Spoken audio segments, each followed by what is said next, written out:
everyone. Welcome back to the Meets Leather College Football Podcast. I'm Chris Wilhelm here in Athens, Georgia. It is about to be game day in Athens tomorrow as Tennessee Tech rolls into town. We have a jam-packed show with LSU, USC reaction, FSU, Boston College reaction, and plenty of preview and prediction for Saturday's slate. So let's go ahead and get into it. USC 27, LSU 20. I must say, what a game. It was fun to watch this one. It was really, really exciting in comparison with the Georgia-Clemson game and the Florida-Miami game. So I was glad to get this one after watching those two. But I have a couple takeaways. LSU had really good pass protection on the O-line. Had some really good pickups. In particular, there was one where a corner blitz was coming, and the left tackle communicated with the left guard for the left guard to get the defensive end that was in front of the left tackle, while the left tackle picked up the corner that was coming off the edge. And it allowed Garrett Nussmeier to get a throw off and get a first down. So that was really good pass protection. It was a pleasant sight to see. The first drive of the game, USC's defensive coordinator had a great blitz call on a fourth and goal when LSU was driving and it was the 3-yard line. It was fourth and goal, and instead of kicking a field goal, they went for it, and they didn't get it because USC's defensive coordinator dialed up a great play call, had the blitzing linebacker come right through the middle. They had one more guy than LSU had blocking, and Garrett Nussmeier did not get a chance to throw the one-on-one to Kyron Lacey that they were trying to go to. So from the beginning, there was really good play calling, both offensively and defensively from both teams. Especially offensively, there was a lot of creativity, and it was fun to watch as an offensive guy myself to see the ways that they attacked the defense and used the defense's, the eye candy and the defense's aggressiveness downhill to make tackles against them, and how they pinpointed different parts of the defense and found ways to get guys open and get guys lots of yards with men out in front of them to block. So that was fun. Specifically, USC ran a crazy play-action rollout where he did a half rollout. So he motioned Zachariah Branch, number 1 wide receiver for USC, across right to left. Then, and this is Miller Moss, then he snaps it, fakes the jet sweep to Zachariah Branch. Then he fakes the running back, the run to the right with the running back, and then he rolls out to the right behind the running back. Well, he half rolls and stops. While that's going on and all that motion to the right from the running back and the quarterback, the offensive line's going to the left and where Zachariah Branch is. So he stops, throws it back to the left across the field. Zachariah Branch has got 4 USC O-linemen out there to block for him and like 2 LSU defensive players within the next 20 yards. And he got like 25 yards out of that play. So that was a crazy good design there. Kyron Lacey, we found out, can be that guy for LSU because it looks like no matter what the coverage is, if they throw a one-on-one to him or just in general, he can go up and get a ball that Garrett Nussmeier throws to him because you saw it on the first touchdown for LSU. He just went over top of the defensive back and high-pointed that ball, and I think he can get open on any one-on-one, and Garrett Nussmeier is accurate enough to put it in a place where only Kyron Lacey can get it, especially with his ability to go up and grab one. So that is good for LSU's offense. The screen designs by Lincoln Riley were insane, and they were awesome. I already mentioned the one to Zachariah Branch, but there were multiple others. There was one where Miller Moss faked the run to the running back like an inside zone, and then he pulled it and ran right. No, he didn't run right. He dropped back like a play action for a second, and the running back acted like he was pass blocking, so he goes to hit the defensive rusher, misses him on purpose, and then goes out in the flat, and Miller Moss rolls right and dumps it off, and the right tackle for USC had gone out in front of the running back and blocked for him. And that was a cool play on a 3rd and short. Great play design. And the running back for USC just absolutely trucked the LSU defender that tried to tackle him. So that was a big play for them to go down there and score. Woody Marks is the running back's name, by the way. Both defenses looked much improved, especially after watching them last year, and specifically in tackling. It was a welcome sight. There we go. A welcome sight for both LSU and USC fans to see their defenses not giving up these explosive plays as touchdowns, and they were containing them and making tackles. And that was a big part of the reason LSU didn't do anything of note last year besides Jaden Daniels winning the Heisman, because their defense was so terrible. And same with USC, both defenses couldn't tackle, and it was just one-sided for the team as far as the offense tried to win games for both teams, with Caleb Williams back there for USC and Jaden Daniels for LSU. So that was a welcome sight to see, and as well as the defenses looking much better, the offenses both still looked really well after both Heisman quarterbacks left, and they're still really lethal. I mean, Miller Moss might be even more lethal, I dare say, for USC, and Garrett Nussmeier is also just as good. Maybe not as good as Miller Moss, but he is very good. Both really good, two good quarterbacks. One second. There was a big edge blitz call by LSU on a third down while USC was driving. They were at LSU's 40 probably, and LSU had called up a blitz where they brought the linebacker on the edge. And it was interesting because USC ran outside zone away from the blitz, so it looked like it was going to work against LSU. But the number 40 for LSU chased down the running back from behind and got a big stop for LSU when it was like 3rd and 6, and he had Woody Marks had blockers in front of him to help him get that first down. So really great play calls by both defensive coordinators for USC and LSU, and they're both new hires. So it's just both of these teams look really good and really scary. As far as I think, they're playoff contenders, both of them. And so we got a really, really special game in the first week of the season with a potential matchup that may happen again. I already said I love the offensive creativity from both teams by the offensive coordinators. Defense, they had some really good calls where the offense just outdid them, because a lot of times good offensive calls will beat good defensive calls. And so this game could have been closer if the offenses weren't so elite. But I think these are two really elite offenses, especially when you have quarterbacks like Miller Moss and Garrett Nussmeier, and both teams with their wide receiver corps that they have. Just some elite wide receivers out there.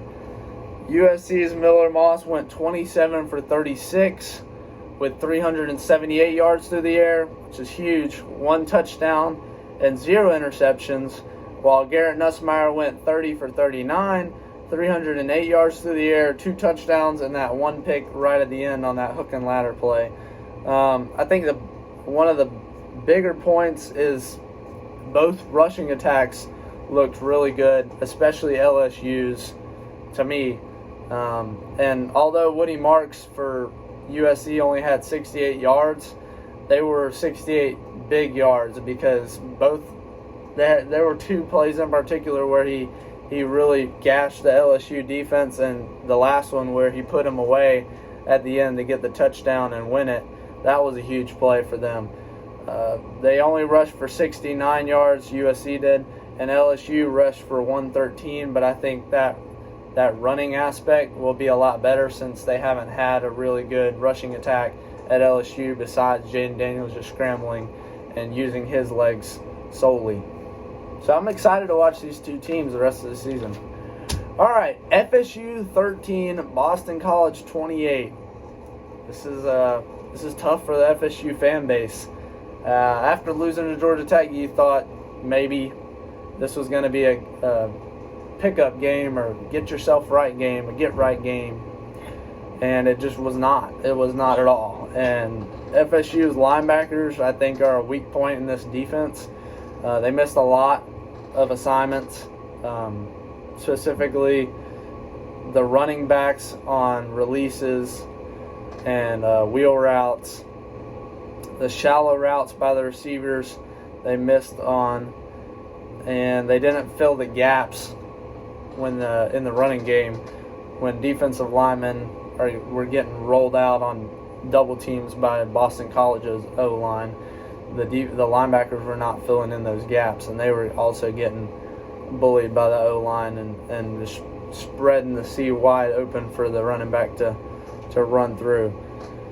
The running backs out of the backfield, though, specifically DJ Lundy, he missed Trayshawn Ward, the former Florida State running back, out of the backfield.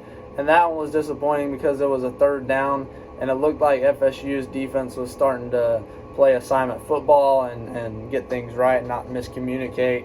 And they weren't. They still were communicating right before the snap.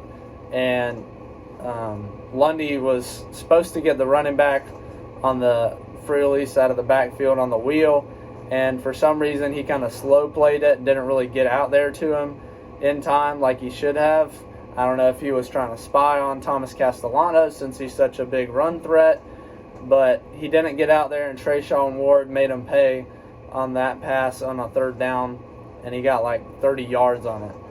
And then the shallow routes, DJ Lundy also didn't catch up in time with a shallow route for Boston College and got outran by the wide receiver for Boston College. That cost him down in the red zone. Like I said, the D-line for FSU is in fact not elite. Patrick Payton is really good, but other than that, and even though he's really good some plays, he takes off. But other than that, it's really not elite. They're getting rolled out by Boston College.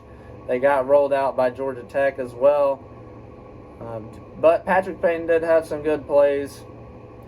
FSU played surprisingly good on screens, though. They played really good assignment football and knew where they were supposed to go.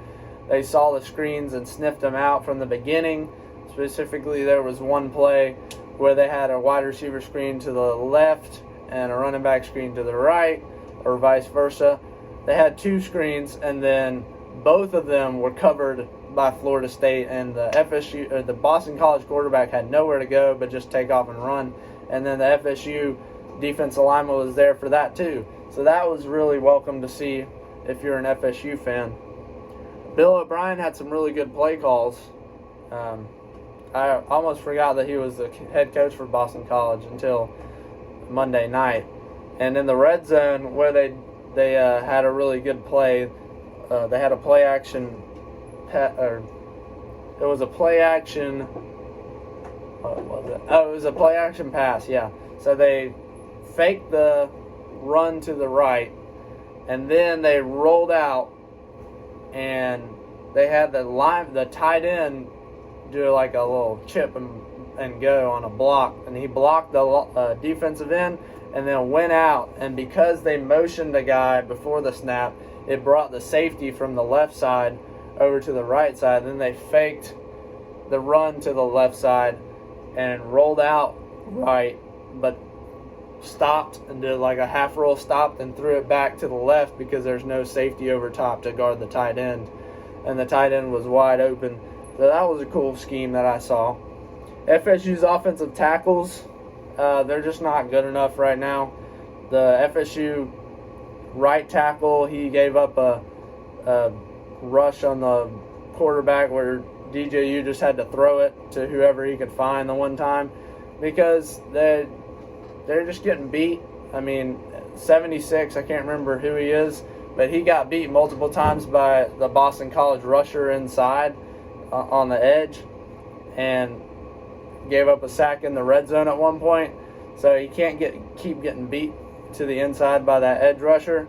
But they also had a play where it was 3rd and 4, and they had a really good scheme called up where it was like some medium passes and some deep passes and then an out route, but it was only like a 1-yard out route. And they had Boston College had faked a blitz, bailed the linebackers out, but they brought the edge guy, and so the right tackle's looking at the middle linebacker like he's coming, but he's already bailed, and then he realizes that the guy on the edge is coming, and it was too late. And then by that time, DJU's not mobile enough to get out of there, so he just had to throw it. And so that combination is not really good. The tackles that aren't their strong suit and DJU that isn't a mobile quarterback, that's not a great combo for their pass game. And then running-wise, FSU's O-line isn't there either yet because they didn't get many yards in the second half of that Georgia Tech game, and then they only got 21 yards this whole game against Boston College. So it's not looking too hot right now. They do have Memphis coming in next. That is not this Saturday, but the next, and hopefully they can clean up some stuff because right now it's not looking very good.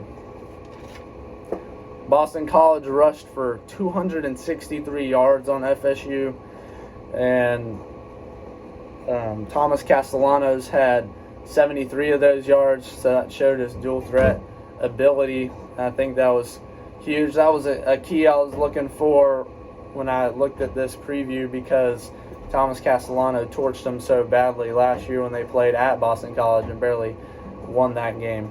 DJU went 21 for 42. He was not very accurate. There were multiple passes that he just missed. I mean, he's just off on them. And some of them, because he missed so much, some of them the wide receivers don't expect it. Like, it's almost like they're not used to his passes. I don't know what it is. Like, some of them just went right through their hands because they're like, almost like they're having to second guess where it's going to go. Like, if they're going to have to reach way wide. And so it's just not looking very smooth, and the chemistry doesn't look very good right now.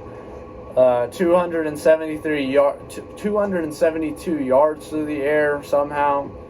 He had a touchdown and an interception.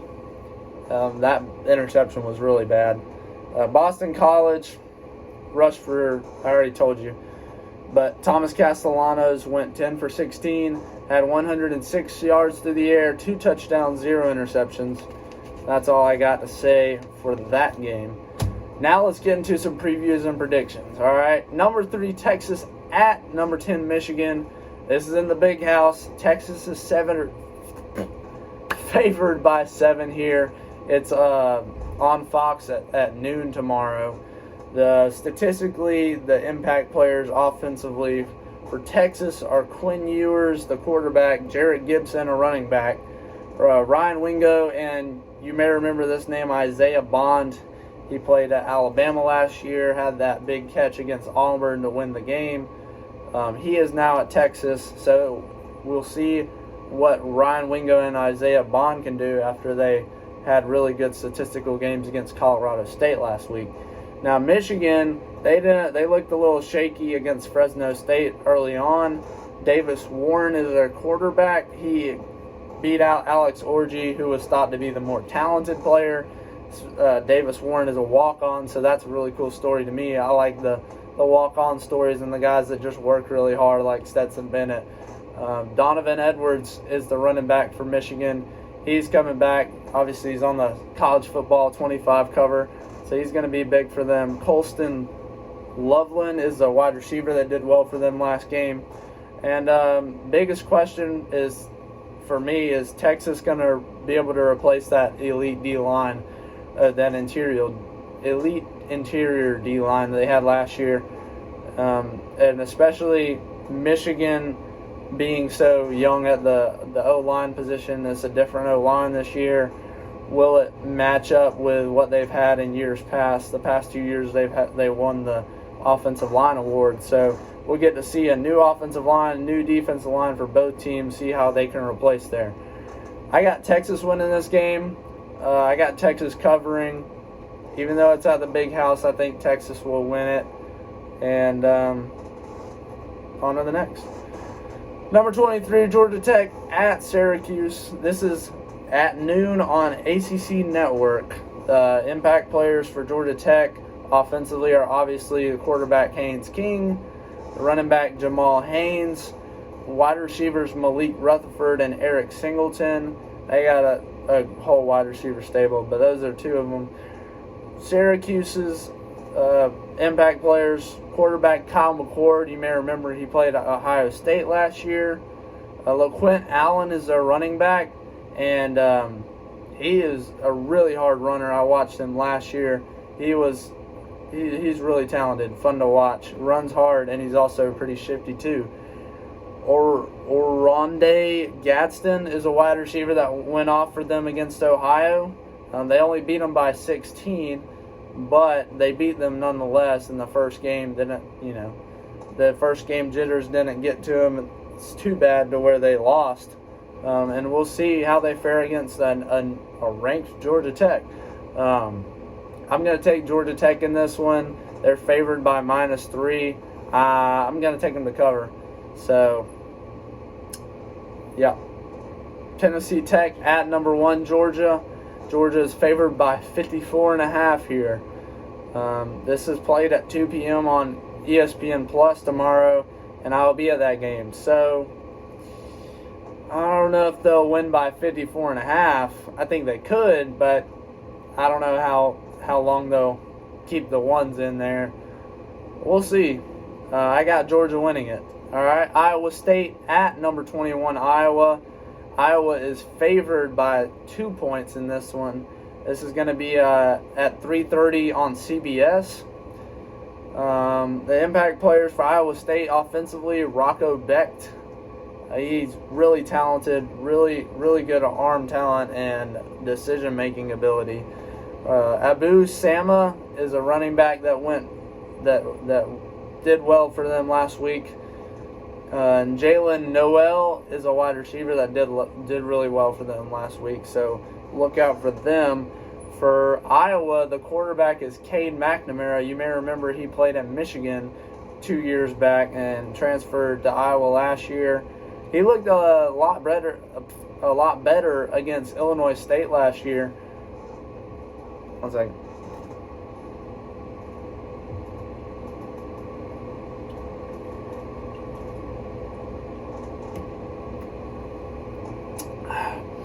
He looked a lot better against Illinois State last week. They won 40-0. Very surprising result for an Iowa offense. But maybe they translated against the rest of the opponents they play. I don't know. Caleb Johnson was a running back that did well for them last week. Reese Vander Zee, receiver, that did well for them. And I have Iowa winning and probably covering since it's only a 2-point margin that they're favored by. Oh, I forgot to add, Bryce was supposed to be on here, my roommate and good friend, and he was going to be our first guest that we had on the show. He may make an appearance for the Sunday show, but he wasn't able to make it tonight, but he did provide me with his notes and his thoughts. He took Texas to win and to cover. He thinks they'll win by at least 2 touchdowns.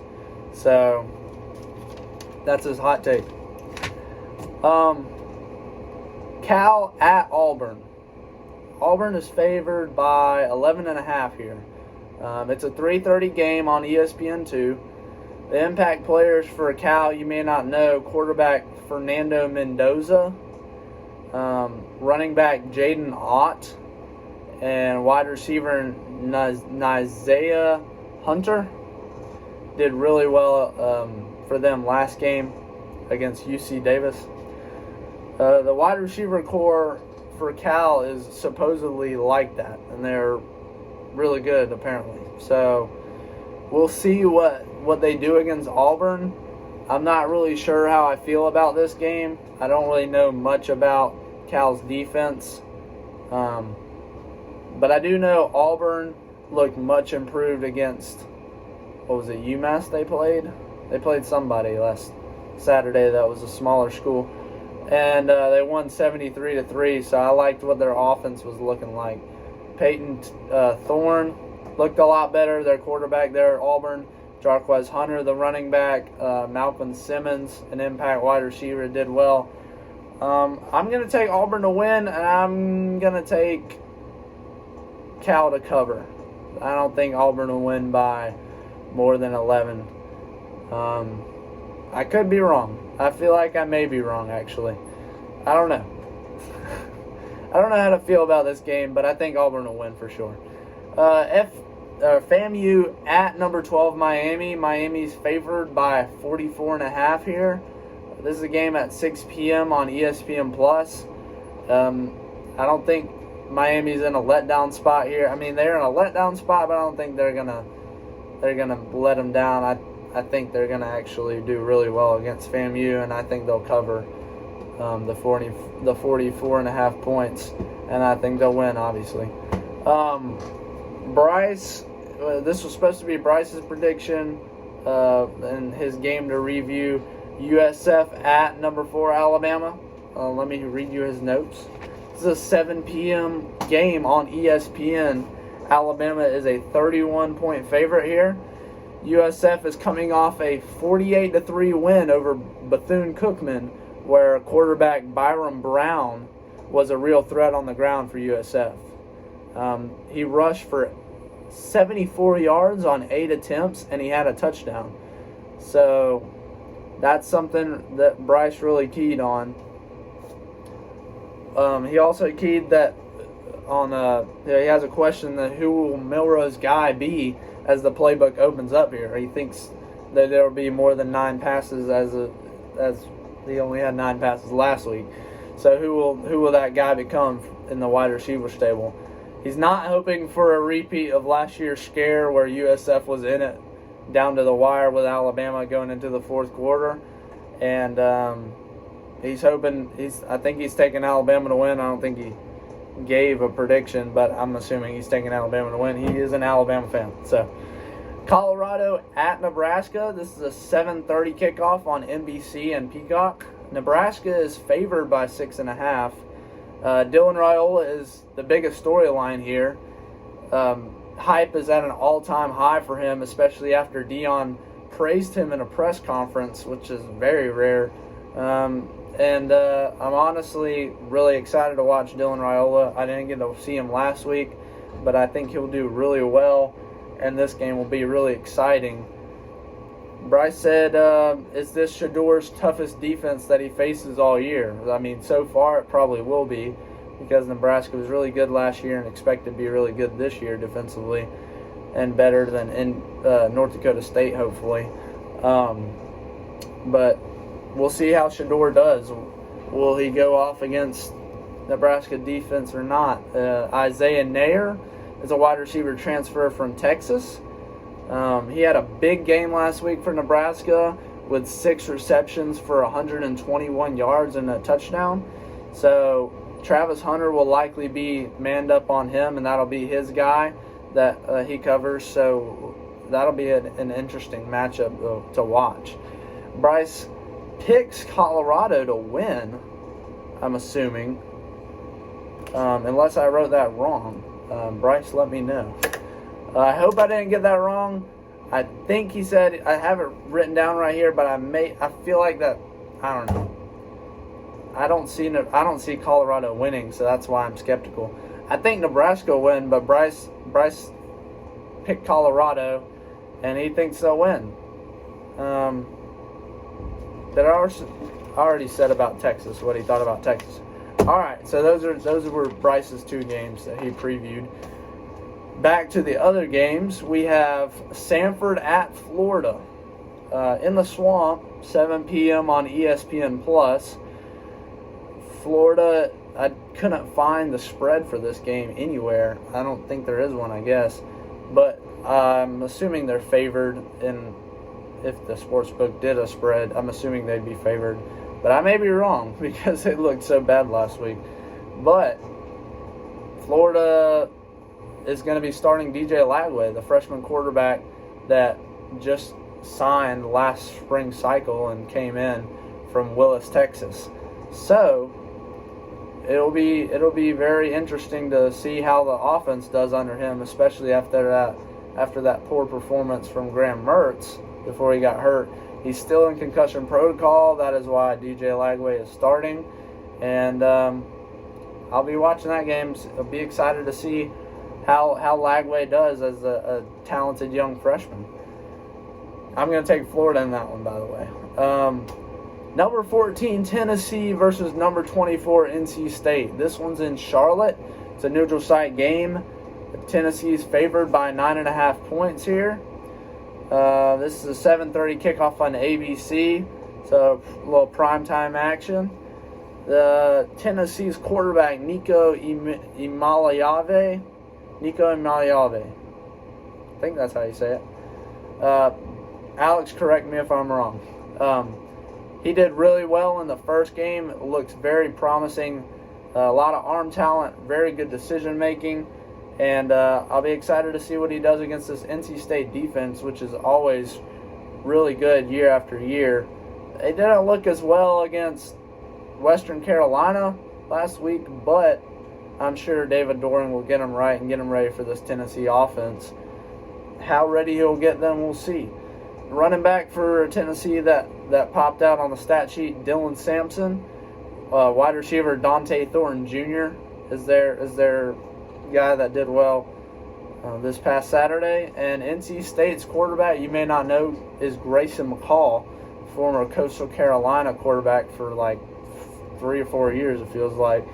Feels like he's been in the college football space for a long time, and now he's at NC State. So it will be interesting to see what he does in this game. Jordan Waters is their running back, and Kevin Concepcion is a wide receiver that did well for them last week. FSU versus the Bye. Nah, I'm just kidding. But actually, FSU does have a lot going on right now, especially with the whole controversy over the war chant being removed from third downs. I think it's stupid personally. I think that's one of the biggest traditions in all of college football, and that's what makes college football special. That is college football, is the tradition and the pageantry. That's the difference between college football and the NFL or Canadian Football League or anything else. It's not the same because it doesn't have the fan base support and the traditions like the war chant that like make the stadium atmosphere so awesome. You don't get that in the NFL, and the reason that I don't know what the reason is why they changed it, but I've heard some rumors that it is the players requested it for them to play that music on third down. I didn't really hear it because I was watching on TV, but I did hear that it was something that was supposed to be like hype music, but it's just that's not right. That's, in my opinion, they need to bring back the war chant. That is what makes FSU FSU. And so you don't want to just change things on a whim that have been decade-old traditions at a college football school just because a player that might not even be there for a year because of the transfer portal now wanted some hype song to play on third down. So we'll see what they do with that. They should change it back immediately. I don't know if they will. But seriously, they do have to get ready for Memphis. So during this bye week, they have to put in a lot of work, get ready for this Memphis team, because if they lose a third game and at home to Memphis, it'll be even worse talks. And I don't know if DJU is going to start this game, but if I were Mike Norvell, I'd start Brock Glenn. But I'm sure they paid DJU a lot of money in NIL, so that he might have to start him just so they don't go to waste on the money side of things. You got any more games? Nope, that's it. All right. Thank you for tuning in. Please like and comment and share this video.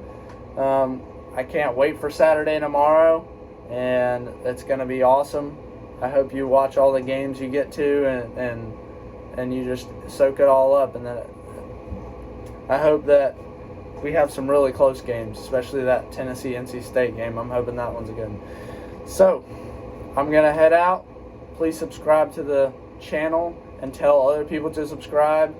Have a great Saturday, great rest of your Friday. Also, Thomasville versus Central. I'm about to watch. Go Central, beat them Bulldogs. All right, guys, peace.